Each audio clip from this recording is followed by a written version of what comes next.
आमरण उपोषण स्थगित करण्याचा जरांगेंचा निर्णय. जरांगेंकडून राज्य सरकारला 13 ऑगस्टपर्यंत वेळ.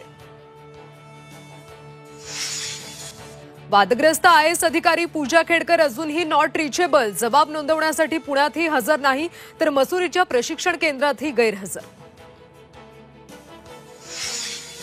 विधानसभेसाठी अजित पवारांची गरज. संघाने टीका टाळावी. भाजप नेत्यांची संघाला विनंती. सूत्रांची माहिती. पक्षांतर्गत ताळमेळ ठेवण्याच्या संघाकडून सूचना. विकास कामांसाठी मंत्र्यांनी निधी मागितल्यानं अजित पवार नाराज. एवढ्या योजना जाहीर केल्यात, आता निधी कुठून देणार? अजित पवारांचं मंत्र्यांना उत्तर.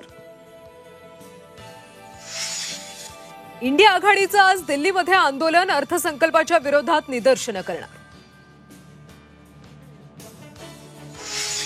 आणि मुंबईसह उपनगरासाठी पुढचे 24 तास महत्त्वाचे. मुंबईत मुसळधार पाऊस बरसण्याचा अंदाज. 50 ते 60 किलोमीटर वेगानं वारे वाहण्याचा अंदाज.